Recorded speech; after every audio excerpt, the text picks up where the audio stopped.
Pretty hard to back roll this thing a second time. Stuff starts setting up and that roller don't want to roll. It wants to pull the roller cover off the roller.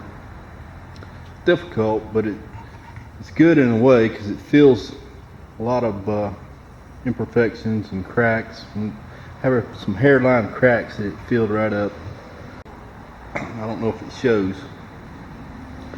A little bit of fuzz on the surface of this is the fiber that I had put in the cement, which I think it works out great. I think it gives it a better bond. It's going to give this a better bond to the concrete. And plus I'm throwing these chips on there, and I'm going to put a top coat, a clear coat on top of this. I think it's going to work out fine. This is the next morning. The floor is hardened. I finished, put my last coat on about 4 o'clock yesterday. 5 o'clock, I pulled up these tape lines at the doors. Came right up, no problem.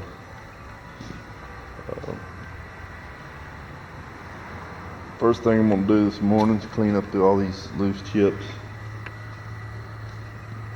Sweep and then blow them out. Then I'm going to put a clear coat on. It's in the low 40s this morning. I'm going to let it warm up a little bit here. These are the chips that I swept up this morning. They give you plenty of chips. I got a couple of handfuls that I did not throw yesterday, plus these. This floor has plenty of grip without the aluminum oxide. I did not put aluminum oxide on this floor. I may put it on the clear coat. I'm still deciding on that. But if I weren't putting clear coat, this is plenty of grip right here. A couple more notes before I get started here. These measuring sticks they give you with the lines on them. This is part B, then part A.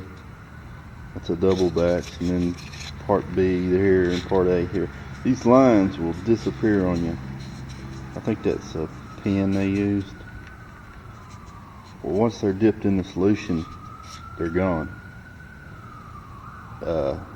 What I do is I take a utility knife, just score that line, score both of these lines. At least you got some kind of reference there. And these spiked shoes work great. But I also had a problem with them. These nuts will back. That one's loose right there. They will back out on you. It's a good idea to just take a wrench and go through all these to make sure they're tight. Because I've had them back out on me and the nuts fall in the work where I'm walking and having to get them back out. So take a wrench, tighten these up before you get started. While I'm pouring these measured contents, I'm making sure my bucket's level. Got shims under the bucket to keep it level so that the measurements on the stick will be precise. Yesterday I did 8 batches and every one of them came out precise on the stick. Today I'm going to try double batches, so I'll use that measurement on the stick.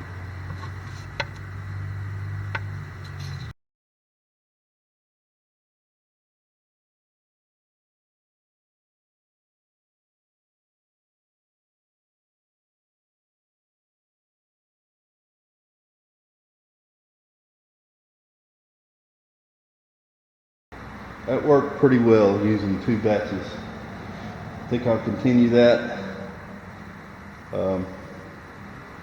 If you're doing this alone at higher temperatures, I definitely would not even consider doing 2 batches, a double batch. Just stick with one. It worked with me. The temperatures, it's probably 55 to 60 degrees right now. It's working good so far. On the second back roll, this roller cover tends to come off your roller because it's so sticky. It's like trying to roll out a thick layer of maple syrup, and that roller wants to pull off. It doesn't want to roll. So just be aware of that. If I were to do this again, especially on a project this size, I would go with a 18-inch roller. The 18-inch is supported on both ends. That way your roller doesn't tend to roll off. And you can cover more area with your rolling. I've decided I'm not going to use the aluminum oxide at all. I've got good texture here with all the chips that I've put down, even with the clear coat on top of it.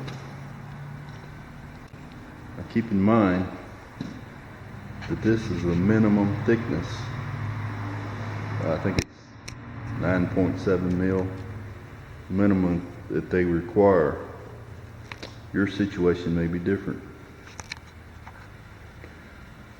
This, as I mentioned yesterday, I do have, or did have some texture from the fiber that was put in this concrete. And that could also have something to do with it. But I'm liking what I'm seeing so far. No aluminum oxide.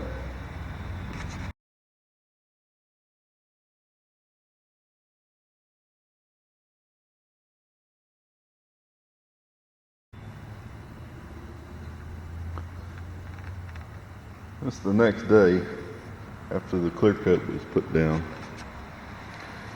I didn't put any aluminum oxide on this. Besides, I put a little bit at this door right here. But it does have some texture to it. And I think it's a combination of these chips and the fiber that was put in the cement that I've been talking about. And I think it worked out great. It's not too slick. It's got a little bit of grip.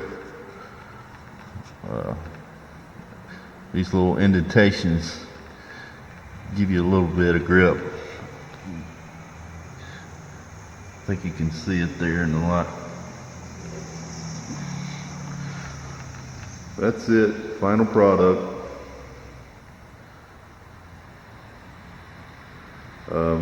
I didn't surface grind this floor. It's a new slab. It wasn't surface grind, so there's some imperfections in it. It doesn't look perfectly slick. You see there's some waves here and there. But I was expecting that. I'm happy with it.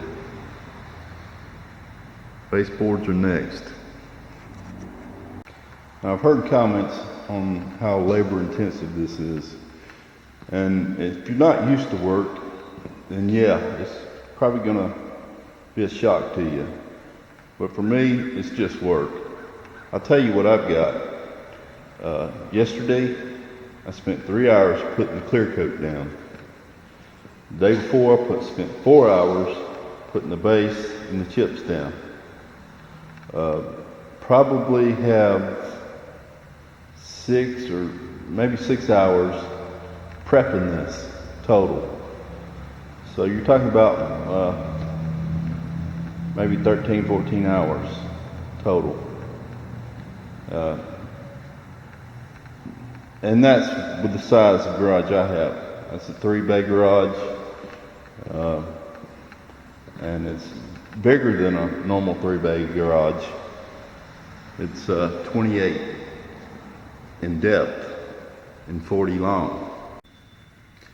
I got the baseboards in. All alike. I got a little bit of touching up to do where I got epoxy on the wall. Everything's pretty much done. I didn't paint any of this woodwork, and to be honest, I probably won't. It's just primed wood. Came from the store like that. This is not going to be a show garage. It's going to be used. Grills finally came in for the doors, go in the windows. I think they look good. I don't consider this a how-to video. It's more of a how I did it video. And if you're considering an epoxy floor, maybe you found something in this video that would be helpful.